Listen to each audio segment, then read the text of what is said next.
Semua manusia pasti akan mati. Yang membedakan adalah caranya. Ada yang meninggal karena sakit, ada pula yang meninggal karena berbagai sebab lain. Di antara orang-orang yang tercatat meninggal karena berbagai sebab, ini adalah kisah nyata tentang bagaimana kematian bisa terjadi dengan cara yang sangat aneh. Mati karena papan Hollywood. Peg Entwistle adalah seorang wanita dari Wales yang begitu bangga telah mencapai Hollywood. Ia memulai karirnya di panggung Broadway, dan belakangan membintangi beberapa film, meski waktu itu baru peran-peran kecil. Ia tahu, cepat atau lambat peran besar atau peran utama akan mampir untuk dirinya. Pada 16 September 1932, Peg Entwistle memanjat papan tulisan Hollywood, yang waktu itu masih bertuliskan Hollywoodland. Ia jatuh dari sana, dan tubuhnya baru ditemukan 2 hari setelah kematiannya. Ironisnya, beberapa hari sebelum kematiannya, ia ternyata mendapat tawaran main film, namun surat itu datang terlambat. Surat itu menawari Peg Entwistle untuk menjadi pemeran utama wanita yang juga meninggal karena jatuh. Mati karena tumpukan barang. Langley Collier dan Homer Collier adalah kakak beradik. Pada tahun 1909, saat berusia 20-an, mereka pindah ke New York. Seperti anak-anak muda umumnya, mereka lebih suka bermain di luar rumah daripada mengurus barang-barang mereka yang baru dimasukkan ke rumah baru. Barang-barang itu pun menumpuk begitu saja di pojok rumah, saling tindih antara piano, lampu gantung, jam besar, dan aneka perabot lainnya. Barang-barang itu menumpuk tinggi sampai menyentuh atap rumah. Sampai suatu hari, ketika mereka sedang duduk berdua di dalam rumah, barang-barang yang tertumpuk itu tiba-tiba runtuh dan berjatuhan menimpa keduanya. Langley dan Homer Collier tewas akibat banyaknya barang yang menimpa mereka. Mati misterius di Gunung Sunyi. Pada 28 Januari 1959, 10 mahasiswa dari Institut Politeknik Ural Rusia pergi untuk pendakian musim dingin. Salah satu mahasiswa mengalami sakit di tengah jalan, hingga memutuskan untuk beristirahat di pemukiman dekat pegunungan. Sementara 9 mahasiswa yang lain tetap meneruskan perjalanan. Pada 2 Februari 1959, 9 mahasiswa itu ditemukan telah tewas dengan kondisi yang sangat aneh, dan sampai sekarang tidak ada yang bisa menjelaskan penyebab kematian mereka. Tenda para mahasiswa itu tampak tercabik dari dalam. Mayat-mayat mereka ditemukan dalam keadaan hanya memakai celana dalam, sementara organ tubuh dan tulang mereka banyak yang hancur. Ada pula yang kehilangan lidahnya, dan mereka semua ditemukan terpencar-pencar. Ada yang terkubur dan ada yang tidak. Anehnya, berdasarkan pemeriksaan, tidak ada tanda-tanda perlawanan fisik atau luka di luar tubuh sama sekali. 4 orang terakhir yang ditemukan diketahui saling bertukar pakaian, dan masing-masing pakaian yang melekat di tubuh mereka ternyata mengandung radiasi yang sangat tinggi. Kasus ini ditutup dari publik sampai 1990, dan hingga kini pemerintah Rusia bungkam soal kejadian tersebut. Mati karena deodoran. Pada 1998, seorang remaja laki-laki berusia 16 tahun di Inggris meninggal karena serangan jantung setelah terpapar semprotan deodoran yang terlalu banyak. Yang mengejutkan terkait hal itu adalah fakta bahwa dari tahun 1971 sampai 1998 ternyata ada lebih dari 130 orang tewas di Amerika karena sebab yang sama.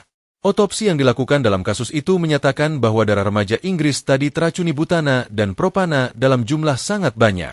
Karena itu, ada baiknya kita memperhatikan hal ini dan mengingat untuk menggunakan parfum atau deodoran secukupnya, apalagi kalau kita menyemprotkannya di ruangan tertutup. Mati karena jenggot. Hans Steininger adalah pria eksentrik yang hidup pada pertengahan tahun 1500-an. Ia seorang burgomaster atau pejabat di Braunau, yang sekarang bernama Austria. Yang unik dari Hans Steininger adalah jenggotnya yang mencapai panjang 1,4 meter. Untuk memudahkan aktivitasnya sehari-hari, dia biasa menggulung jenggotnya atau memasukkannya ke dalam sebuah kantong. Sayangnya, suatu hari pada tahun 1567 terjadi kebakaran, dan semua orang berlarian termasuk Hans Steininger. Karena terburu-buru menyelamatkan diri, ia lupa menggulung jenggotnya dan membiarkannya menjuntai ke bawah. Akibatnya, Steininger kesandung jenggotnya sendiri yang panjang, lalu jatuh dan membuatnya tewas akibat patah leher. Mati karena domba-domba lapar. Betty Stobbs memiliki peternakan domba, dan dia biasa memberi makan domba-dombanya di peternakan. Pada 1999, karena keluar kota, Betty Stobbs tidak sempat memberi makan domba-dombanya. Ketika akhirnya ia pulang, ia pun segera menyiapkan kendaraan ATV yang dilengkapi gerobak di belakangnya untuk memberi makan domba-domba di peternakan. Seperti yang sudah diperkirakan Betty, domba-domba miliknya memang kelaparan. Karenanya, begitu melihat Betty datang dengan membawa rumput, puluhan domba itu pun segera menyerbuk rumput, dan hal itu membuat kendaraan terguling, sementara Betty terlempar dan jatuh ke jurang sedalam 30 meter. Saat terjatuh, Betty masih hidup. Yang membuatnya tewas adalah saat kendaraan ATV yang dikendarainya ikut masuk dan menghantam tubuhnya di dasar jurang. Mati karena bra. Pada 1999, dua wanita ditemukan tewas di Taman Hyde, London, Inggris. Menurut saksi mata, dua wanita sedang melangkah di bawah pohon ketika badai petir tiba-tiba datang. Jadi, apakah dua wanita itu tewas karena sambaran petir? Jawabannya agak aneh.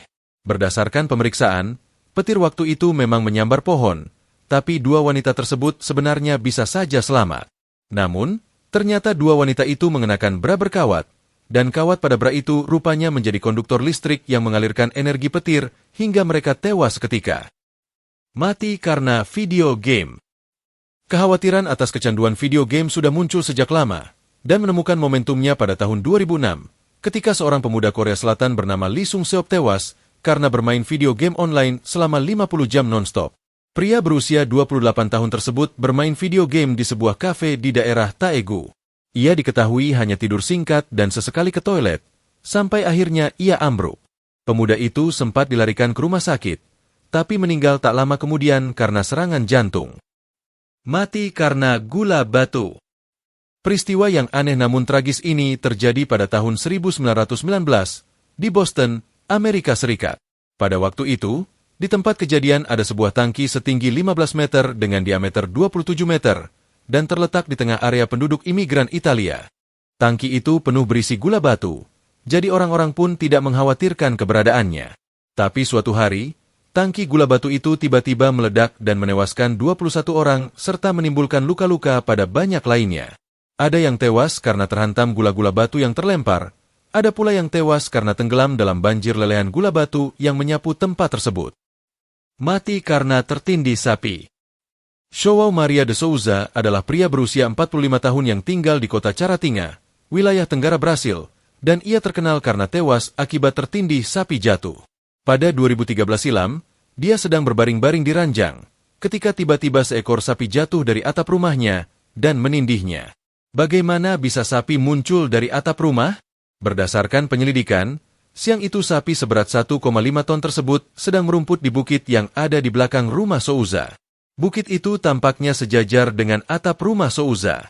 Kemudian, entah bagaimana, sapi itu menginjak atap asbes rumah, lalu jatuh menimpa Souza yang sedang tidur. João de Souza sempat dilarikan ke rumah sakit, namun luka dalam parah membuat nyawanya tak tertolong. Mati di pemakamannya sendiri. Fagiliu Muhammad Zianov adalah wanita berusia 49 tahun yang tinggal di Rusia. Pada tahun 2011, ia dibawa ke rumah sakit dalam kondisi pingsan, dan dokter belakangan menyatakan ia sudah meninggal. Tapi ternyata diagnosis itu keliru, karena Fagiliu sebenarnya cuma tak sadarkan diri. Karena sudah dinyatakan meninggal, pihak keluarga pun mempersiapkan pemakaman keesokan harinya. Jasad Fagiliu diletakkan ke dalam peti jenazah, dan orang-orang berdoa di sekelilingnya. Pada saat itulah, Fagiliu terbangun ketika ia mendengar suara-suara dari para saudara dan teman-temannya yang sedang berdoa. Menyadari hal tersebut, ia pun langsung berteriak dari dalam peti. Orang-orang kaget mendengar teriakan Fagiliu dan segera membuka peti jenazah. Mereka menyaksikan Fagiliu masih hidup, tapi kondisinya tampak syok. Maka mereka pun membawa Fagiliu ke rumah sakit. Tak lama kemudian, Fagiliu dinyatakan meninggal karena terkena serangan jantung. Kali ini tampaknya ia benar-benar meninggal.